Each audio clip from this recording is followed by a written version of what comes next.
E quando a gente passa por dificuldade, por luta, a gente precisa sempre fazer menção da Bíblia. Salmo 46 diz que o nosso Deus é o nosso refúgio, fortaleza, socorro bem presente no meio da angústia. Está passando por prova, está passando por dificuldade, está passando por luta, está passando aflições. Salmo 46 é uma ótima pedida.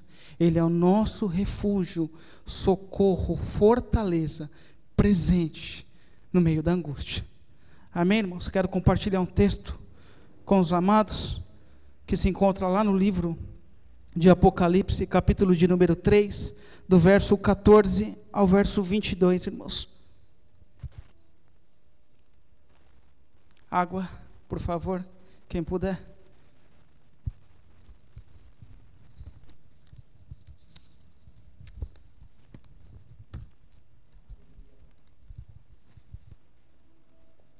Todos acharam? Que diz assim, irmãos: e ao anjo da igreja que está em Laodiceia, escreve: isto diz o Amém, a testemunha fiel e verdadeira, o princípio da criação de Deus. Conheço as tuas obras, que nem és frio nem quente. Quem deras fosse frio ou quente, assim porque és morno e não és frio nem quente, vomitar-te-ei da minha boca. Como dizes, rico sou e estou enriquecido e de nada tenho falta. E não sabes que é um desgraçado e miserável e pobre e cego e nu.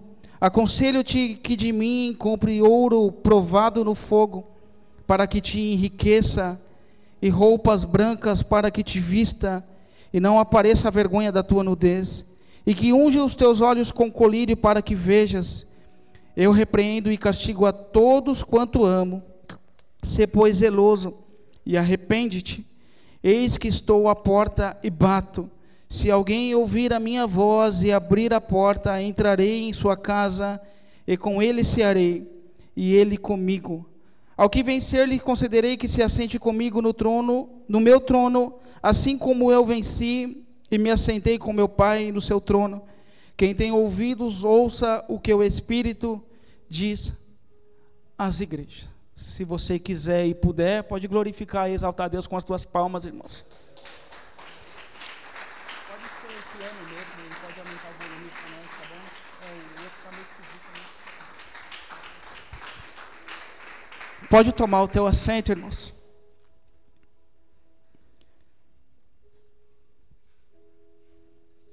Irmãos, as pesquisas, as fontes de pesquisa, de modo geral, ela diz para nós que o número de evangélicos no nosso país tem crescido de forma assustadora. O número de evangélicos tem se multiplicado. Isso era para ser motivo de bênção, era para ser motivo de alegria. Pessoas que na sua caminhada de vida simplesmente declararam a sua fé e agora são denominados evangélicos, cristão, igreja. Mas quando nós analisamos a palavra de Deus, quando nós analisamos a Bíblia Sagrada com um pouco mais de carinho e um pouco mais de cuidado, parece que tem alguma coisa que não fecha. Parece que o ciclo não fecha. Eu entendo e acredito que a igreja está vivendo momentos finais sobre a face da terra. Há pessoas que acreditam que Jesus vai voltar aqui a 200 anos. Eu acredito que Jesus possa voltar hoje. Eu acredito que Jesus vai voltar na nossa geração. Se pessoa acredita que Jesus vai voltar a 200 anos, não é problema de tal. Nós acreditamos que Jesus está às portas e quem sabe não é hoje. Nós acreditamos que é o momento final da igreja sobre a face da terra. E a Bíblia nos mostra e nos ensina que no final dos tempos, o amor de muito se esfriaria. O apóstolo Paulo, à igreja de Coríntio, na primeira carta, no capítulo 13, ele fala sobre o amor. E ele diz: ainda que eu falasse a língua dos anjos, se não tivesse amor, de nada seria. Parafraseando, ainda que eu fosse um bom orador, ainda que eu tivesse uma boa retórica, ainda que eu fosse alguém muito eloquente, se não tivesse amor, de nada seria. E essas pessoas são classificadas como igreja. Igreja que traduzido é tirados para fora, veio da palavra eclésia, tirado, arrancado, subtraído de um sistema, e agora se denominam igreja, declararam uma fé. Mas olhamos para os nossos dias, para os dias atuais, olhamos para pessoas amantes do poder, amantes da luxúria, amantes da fama, amantes do dinheiro. Isso é sinal de final dos tempos. Olhando para membros querendo tomar o lugar do pastor, puxar o tapete de A, de B. Isso está se cumprindo a Bíblia. Isto nada mais é do que a falta de amor. Mas segundo o censo, é classificado como igreja, porque na caminhada de vida declararam a sua fé, disseram: eu sou igreja, eu sou cristão. Então a pergunta para Deus é feita: que igreja que é essa? Que igreja que é esta? E a resposta de Deus para a minha vida e para a tua vida é muito simples. A grande verdade é: se existe a igreja verdadeira, existe também a falsa, irmão. Não tem como fugir disso. Isso é realidade, isso é real, isso é fato. E eu vou falar um pouquinho hoje sobre a igreja de Laodiceia. A igreja de Laodiceia se mostra uma igreja apóstata. Alguém que abandonou a fé. Alguém que se dizia crente e deixou de ser crente, ser cristã. O texto que nós lemos, meu irmão, no verso 14. Eu vou ser breve. E ao anjo da igreja que está em Laodiceia, escreve: isto diz o Amém. O Amém é uma palavra de origem hebraica, de fonética bastante similar. O significado da palavra Amém, para muitos de nós, é assim seja. É uma palavra de concordância. Mas a grande verdade é que a palavra Amém é muito além disso. A palavra Amém é a verdade de Cristo dentro do homem. A palavra Amém é a palavra de Deus, é a palavra final.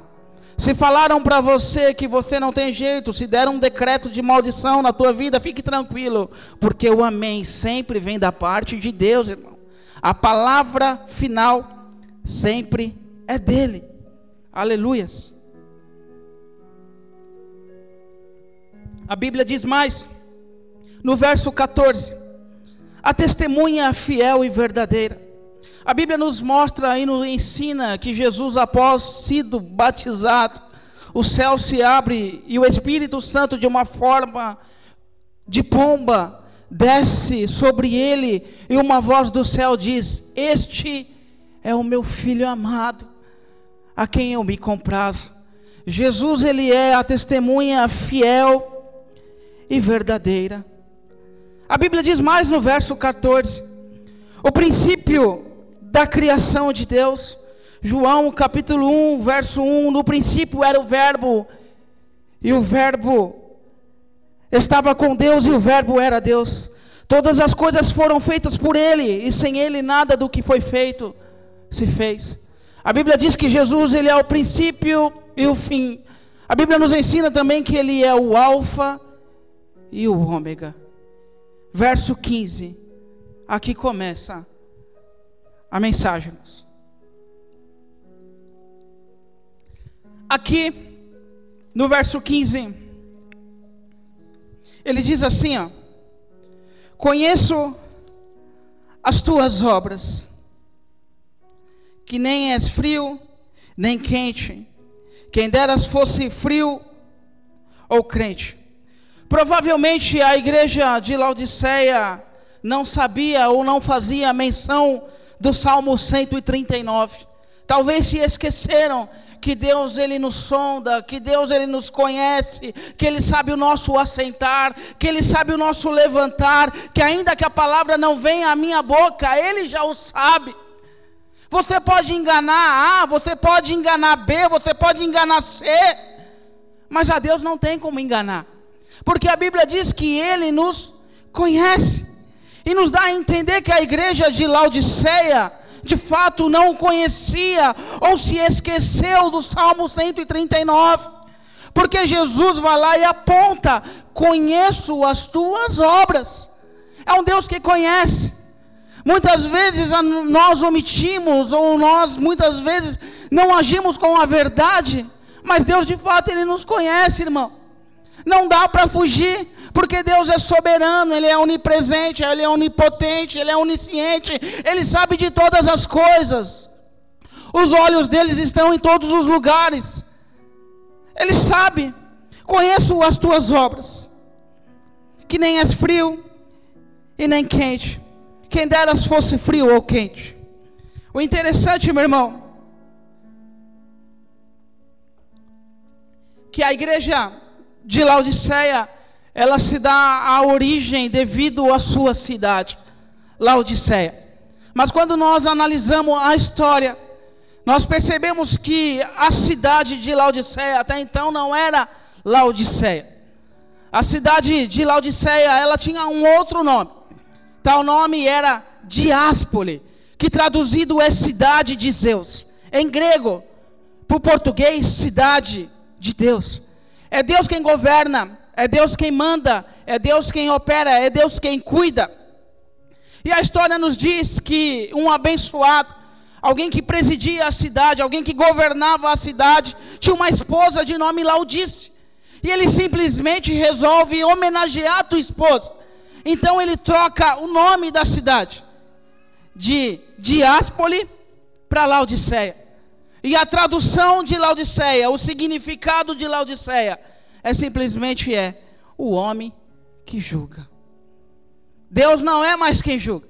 Não é Deus quem manda, não é Deus quem mais dá as cartas. E sim um homem. Se eu desse as 7 igrejas para você estudar, a gente certamente falaria: eu sou Filadélfia. Contra mim, Deus não tem nenhuma acusação. Talvez alguns diriam: eu sou Esmirna. Contra mim também Deus não tem acusação nenhuma. Eu vou guardar a palavra dele, eu vou ser fiel até a morte, porque ele tem para mim a coroa da vida eterna. Alguém um pouquinho mais estudioso, estudasse um pouquinho mais com profundidade, talvez diria: eu sou Éfeso, porque por algum momento eu perdi o primeiro amor. Eu na caminhada da vida desanimei, eu me esmureci, eu fiquei meio chateado, meio cabisbaixo. Talvez eu me encontre nessa situação. A grande verdade é que nenhum de nós diria: eu sou Laodiceia. Mas a grande verdade, meu irmão, é que existem momentos da nossa vida que nós somos Laodiceia. Sabe por quê? Porque Deus fala uma palavra e a gente faz outra. Deus fala para nós: olha, não faz isso. E a gente não faz, a gente faz ao contrário. Ou seja, Deus é que não dá as cartas coisa nenhuma. Quem manda sou eu, quem dá as diretrizes sou eu. Mas Deus está dizendo: não, Deus não disse. Se Deus disser algo que for contra a minha posição de conforto, certamente a minha pessoa vai dizer: isso não é de Deus, isso é da carne. Mas quando me agradar, quando fazer bem para o meu ego, isso é de Deus. Isso é de Deus. E a grande verdade é que não é bem assim, não é esse o caminho. E muitas vezes na nossa caminhada de fé, muitas vezes nós nos tornamos Laodiceia. Ou seja, nós que julgamos, nós que damos as diretrizes, nós que caminhamos por nossas próprias pernas, por nosso próprio risco, irmãos. É ou não é? Não é uma verdade? Ou não? Ou será que eu estou falando besteira? Asneira?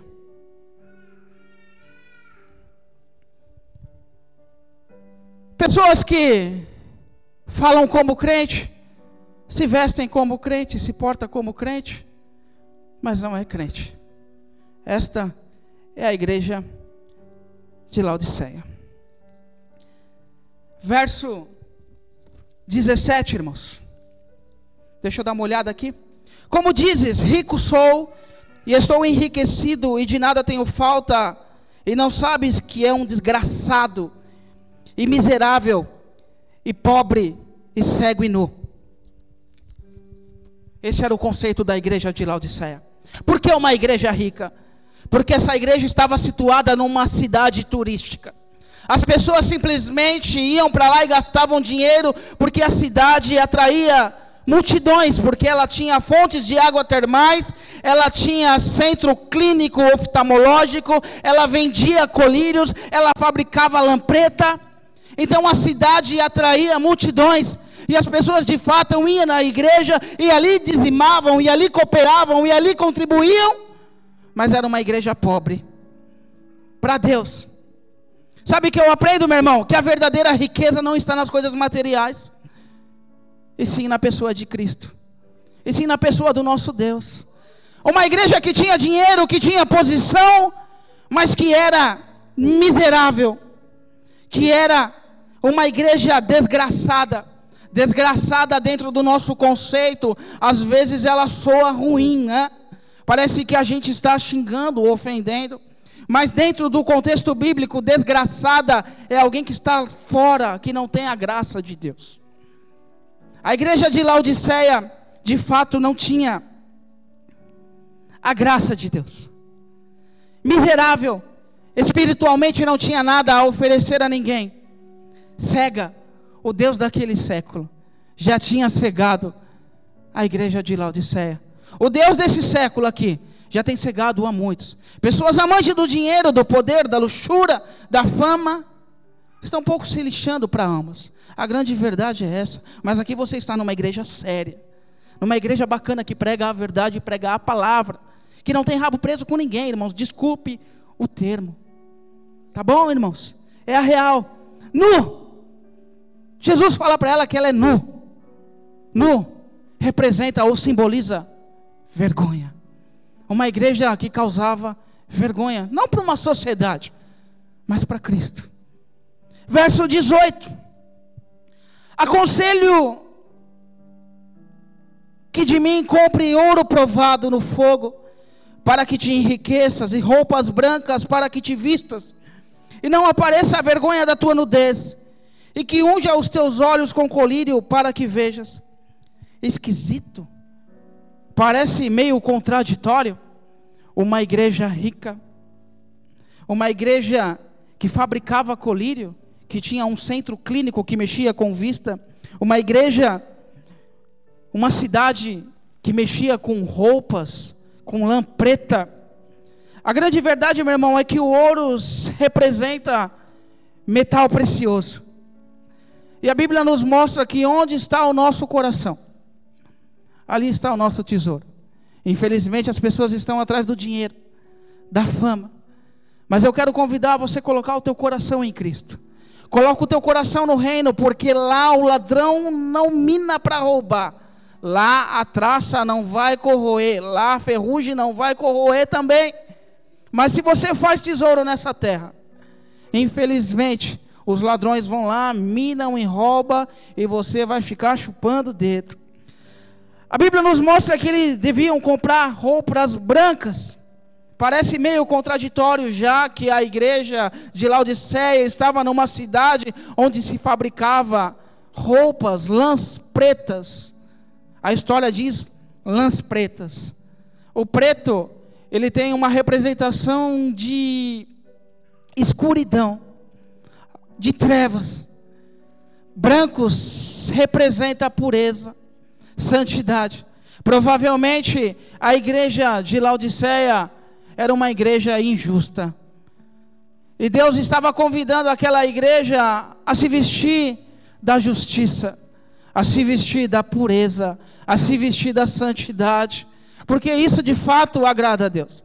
Aquela igreja, ela se mostrava injusta, ela se mostrava soberba, autossuficiente, e isso de fato não agrada a Deus.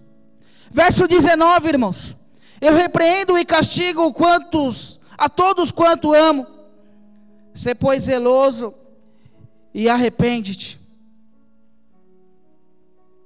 A carta de Jesus à igreja de Laodiceia parece que é uma carta de bater, não parece? Mas a grande verdade é que não é. Jesus ama essa igreja. Jesus, ele ama a igreja. O propósito de Jesus sempre foi salvar. A Bíblia diz que ele veio para salvar aqueles que haviam sido perdidos. A grande verdade é que os seres humanos muitas vezes burocratizam o caminho do céu. Jesus ama, e ele veio para salvar. Ele veio para salvar. A Bíblia diz lá no livro de Jó, que ele repreende, ele castiga, porque ele ama. Eu dei um exemplo uma vez, né?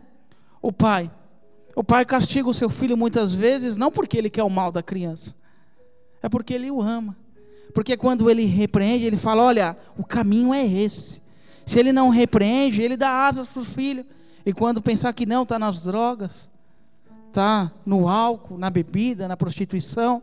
Agora quando o pai ele corrige, quando ele corrige de fato, ele mostra amor pela criança, pelo teu filho. Assim é Deus com a tua igreja. Deus ele corrige porque ele ama. A ideia, o propósito de Deus sempre foi salvar, irmãos. É os homens que burocratizam o caminho do céu. Deus quer salvar, o propósito dele é salvar. Se nós fôssemos dividir a Bíblia em 3 capítulos, Deus ele cria o homem. Deus por algum momento ele perde o homem. E no 3º capítulo, Deus ele tem a incumbência de resgatar toda a humanidade para ele, através de Jesus Cristo. A ideia primórdia de Jesus sempre é salvar, irmãos. Enquanto a igreja estiver na terra, enquanto há fôlego de vida, enquanto há consciência, enquanto o coração está batendo, ainda dá tempo de ser salvo. Depois não, depois da morte não. Acabou, morreu sem salvação, acabou. Mas enquanto há consciência, enquanto o coração está batendo, enquanto há pneuma, fôlego de vida, há ainda a oportunidade de ser salvo. E é por isso que nós fazemos o culto na terça, na sexta, domingo. Convidamos os visitantes, porque a ideia da igreja é apresentar Jesus como o único Salvador. Salvador suficiente. Eu não preciso de um amuleto, eu não preciso de uma estátua, eu não preciso de um pedaço de madeira, eu não preciso de alguém, eu preciso de Jesus. E Jesus já pagou um alto preço por mim, verteu o seu sangue lá na cruz do Calvário. Ele pagou um alto preço. A ideia de Cristo sempre é salvar, irmãos. Verso 20. Eis que estou à porta e bato. Se alguém ouvir a minha voz e abrir a porta, entrarei em sua casa, e com ele cearei, e ele comigo. Uma coisa que me alegra em Jesus, e que me deixa muito feliz com Cristo, é que ele é educado. Extremamente educado. Ele bate. Ele bate. A igreja reunida, e ele do lado de fora, batendo. Abre, eu quero entrar, eu quero entrar. A minha ideia é salvar. E ele diz assim, ó, se alguém ouvir a minha voz e abrir a porta, eu entrarei em sua casa, e com ele cearei, e ele comigo. A diferença que Satanás ele não é assim. Ele vai lá e arromba. Você abriu ali só um pouquinho para ver, ele simplesmente entra com tudo e faz uma lambança, te manda para a lona, para a rede. Jesus não. Jesus é educado, ele bate na porta. Abre o teu coração para ele. Diz, Senhor, eu abro meu coração para o Senhor, porque eu quero vida eterna. Eu quero que o Senhor entre na minha casa, porque eu quero cear contigo. A vontade do crente precisa ser essa. Jesus está do lado de fora batendo, eu quero entrar. Abra a porta. Eu estou à porta batendo.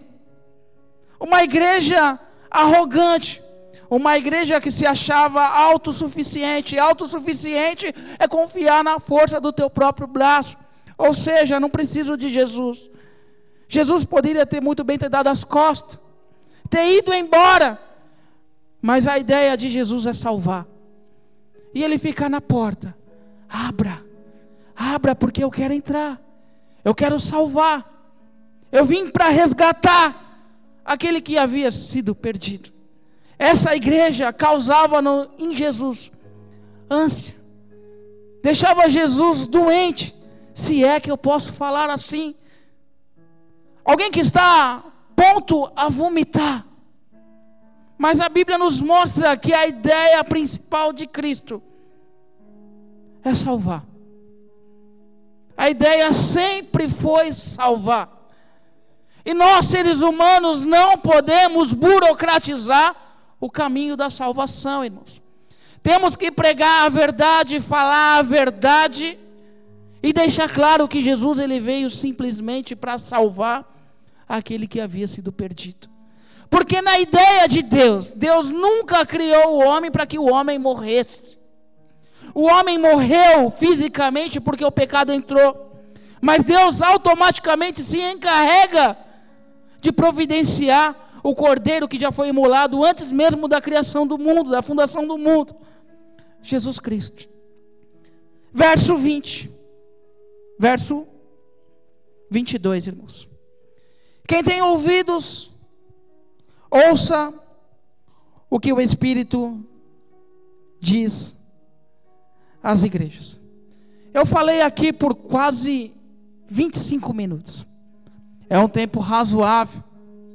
E a gente falou aqui sobre algumas questões. E eu quero fazer uma pergunta para você.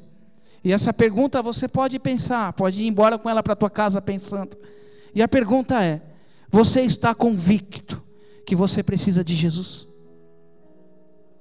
Você está convicto que você precisa de Jesus? Essa é a pergunta. Nós precisamos estar convictos que nós precisamos de Jesus. Jesus, eu vou lá cultuar o teu nome, mas o Senhor já está dentro de mim. Porque a Bíblia nos ensina que nós somos morada, nós somos templo do Espírito Santo.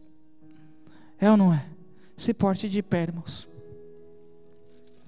Você pode glorificar e exaltar a Deus com as tuas palmas?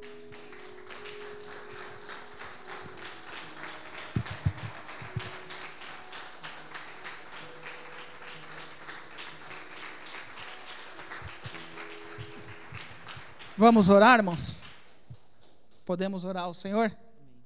Agradecer a Deus pela palavra, agradecer a Deus por este dia rico, pleno que Ele nos deu, porque quando nós nos alimentamos da Tua palavra, que é a verdade, vivemos a plenitude de Deus nas nossas vidas. É o melhor de Deus. Quando você está na casa de Deus, a Bíblia nos ensina que quando o nosso coração ele precisa ter o desejo ardente de estar na casa dele. Eu prefiro estar na tua casa, Deus, do que qualquer parte mil, diz o salmista.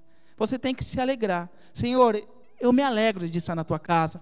Eu me alegro de ouvir a tua palavra. Eu me alegro de ouvir a tua voz. Eu me alegro de ouvir dizer que o Senhor se agrada de mim e quer salvar a minha alma.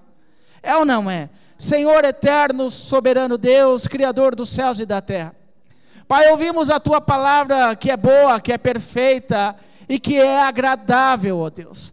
Pai, cria em nós, ó Deus, um coração puro, um espírito reto e inabalável. Ah, Deus, muitas vezes nós nos achamos o tal, muitas vezes nós queremos resolver com a força do nosso próprio braço. Pai, mas em nome de Jesus nós queremos pedir perdão, porque a Tua palavra nos ensina que sem Ti, ó Pai, nós não podemos fazer absolutamente nada. Meu Pai, nós somos carentes. Ah, meu Pai, nós somos, ó meu Pai, muitas vezes, ó meu Pai, deficientes em algumas áreas, e necessitamos, ó meu Pai, da tua ajuda. Ah, meu Pai, a igreja de Laodiceia se portou como uma igreja autossuficiente, uma igreja carnal. Ah, meu Pai, nós queremos viver o oposto desta igreja. Nós convidamos o Senhor para morar conosco e para cear conosco. Nós queremos viver a tua palavra na íntegra. Ah, papai, abençoa aqui, ó Deus, vida, lares, família, que haja salvação, ó meu Pai, nas famílias. Ah, meu Pai, pessoas, ó meu Pai, que se achegaram aqui Ti, meu Pai, que sejam possuídas, meu Pai, da Tua glória, da Tua presença, meu Pai, que levam esta palavra, meu Pai, para os seus lares, meu Pai, para os seus afazeres, meu Pai, para o seu dia a dia, para o seu cotidiano, meu Pai, para o seu lar conjugal, enfim, ó Deus, nós queremos a Tua palavra, nós queremos viver de acordo com a Tua palavra, porque a Tua palavra é o caminho que nos leva à vida eterna, a Tua palavra é regra, a Tua palavra é praticar, a Tua palavra é viver, e nós queremos fazer isso, meu Pai. Nós aprendemos nesta noite, meu Pai, que nós precisamos dar vazão à Tua voz, nós queremos ouvir a Tua voz, nós queremos abrir o nosso coração e dizer: faça morada em nós, habite conosco, habite com a nossa família, Deus, que o Teu povo saia daqui nesta noite, possuído da Tua bênção e da Tua palavra, Deus, em nome de Jesus, amém. Pode glorificar Deus com as suas palmas de novo.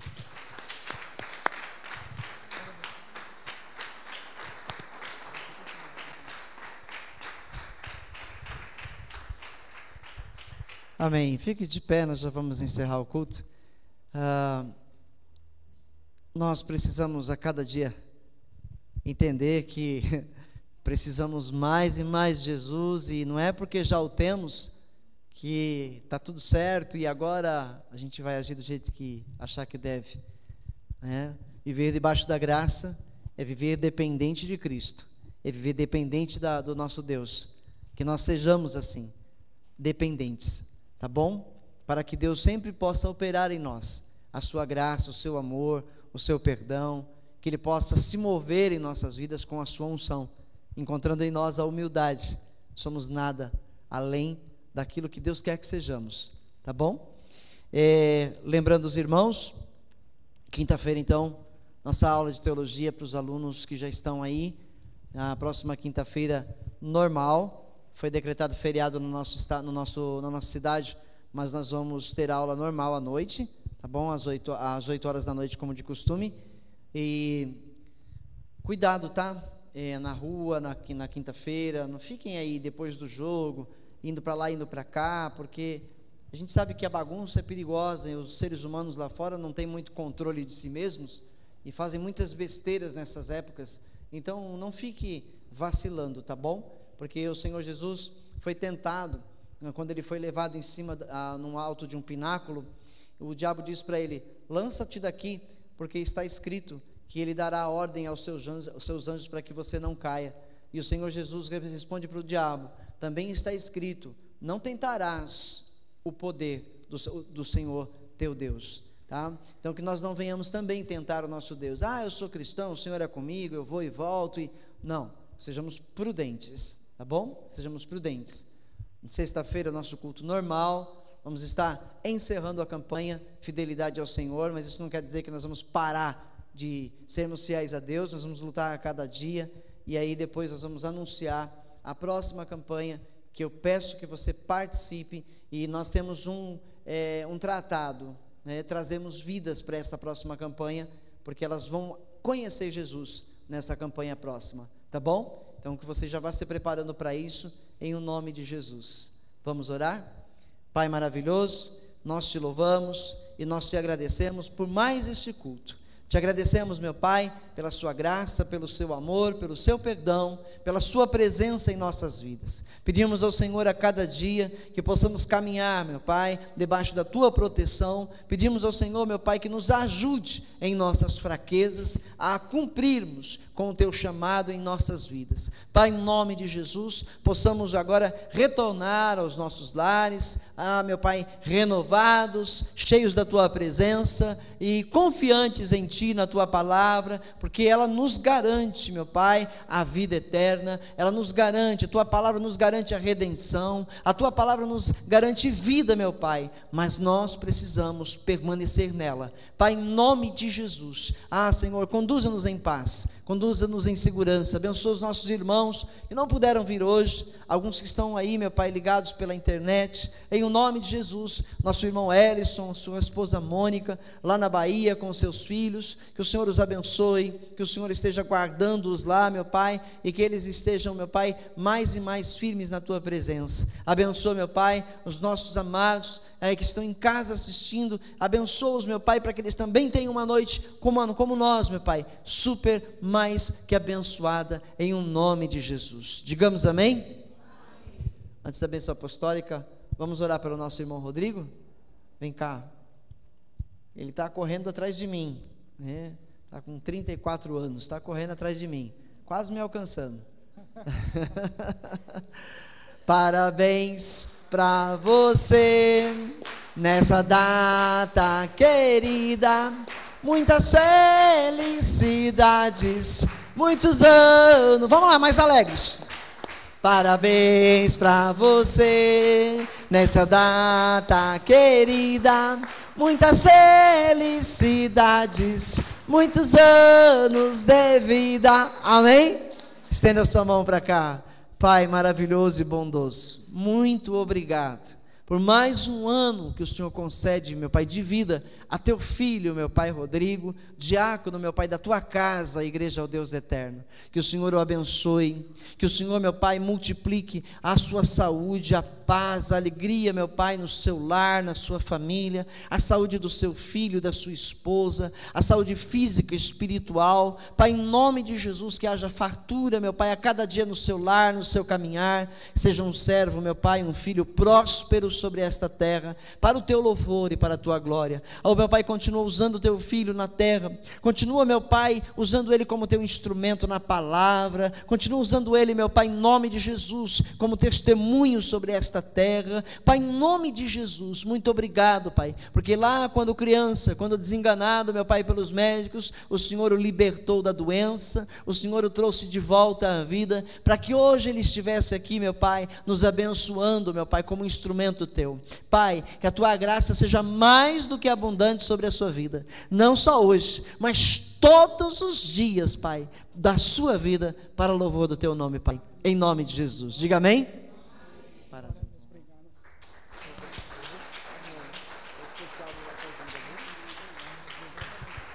Glória a Deus. Estenda suas mãos em forma de conchinhas e receba do Senhor a bênção.